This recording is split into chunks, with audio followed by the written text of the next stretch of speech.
What the hell is going on in Hanceville? Hanceville, Alabama, a small town now at the center of one of the most damning police corruption scandals in recent history. What was once supposed to be a force dedicated to protecting the public has been exposed as an organization riddled with crime, misconduct, and negligence that has had fatal consequences. With a grand jury calling for the department to be abolished, the community is left in shock, anger, and deep betrayal. A web of corruption unraveled. The scandal first came to light when a grand jury indicted multiple members of the Hanceville Police Department, including Chief Jason Shane Marlin, officers Cody Allen Kelso, Jason Scott Wilbanks, and William Andrew Shelnut, along with two civilians, Eric and Donna Kelso. The charges ranged from tampering with evidence and computer crimes to drug distribution and abuse of power. According to court records, Marlin failed to report ethical violations and was found to have removed or mishandled evidence from the department's evidence room. Officers Kelso and Wilbanks were implicated in a drug distribution scheme, using their positions to acquire anabolic steroids and other controlled substances. Evidence also showed Wilbanks and Kelso using police computers to access private information for personal gain. The department's evidence room was shockingly unsecured, with officers and unauthorized personnel able to access it using a stick through a hole in the door, a practice that was caught on security footage. The death that exposed it all.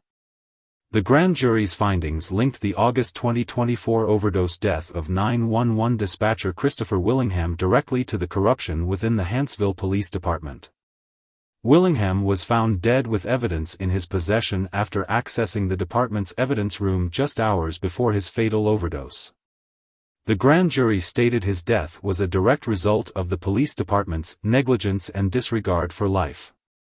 This is not the first suspicious death associated with the Hanceville police.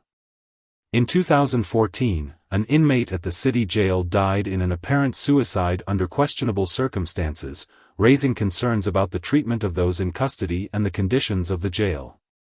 Abuse, intimidation, and betrayal. Residents of Hanceville have long voiced concerns over police misconduct, but many of their complaints were ignored, until now. One elderly resident, who wished to remain anonymous, shared his harrowing experience with the Hanceville Police Department after losing his wife and daughter.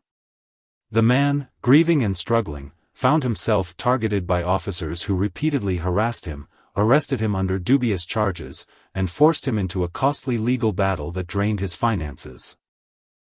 Other residents recounted stories of excessive force, wrongful arrests, and intimidation tactics. Some described being pulled over and threatened, while others detailed how officers fabricated evidence to justify arrests. The grand jury findings validated what many in the community had suspected for years: the Hanceville Police Department was operating more as a criminal organization than a law enforcement agency. The community's demand for justice. The fallout from the scandal has left the town divided. Some residents support abolishing the department entirely, while others believe a restructured force could be the answer. Heated city council meetings have been filled with emotional testimonies, with citizens demanding accountability and assurance that corruption will never again take root in their police force. The grand jury recommended that all indicted officers be stripped of their law enforcement certification and that the Hanceville Police Department be permanently disbanded. They described the department as an ongoing threat to public safety. What comes next? With the department in shambles, local and state authorities must decide how to move forward. A full audit of the evidence room has been ordered, and legal experts predict that past cases handled by the Hanceville Police Department may be thrown out due to compromised evidence. Sheriff Matt Gentry has stated that while his office has not been officially asked to take over policing duties, they are preparing in case the city requests assistance. The people of Hanceville are left wondering, how did this level of corruption go unchecked for so long? And more importantly, how can they ensure that their next law enforcement body will truly serve and protect, rather than exploit and abuse? One thing is clear: the residents of Hanceville are no longer willing to accept silence and complicity.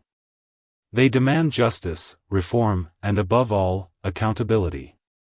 And maybe, just maybe, police departments across the nation should be far more scrutinized by not just the government but by the very people they're meant to serve. I just want to give a little shout out to somebody real special to my heart. Officer Stay. I appreciate you.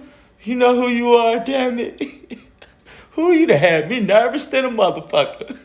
And I ain't even got nothing to hide. I don't be keystering or nothing. You better leave me alone. I appreciate you, brother. Be safe, man. Rah!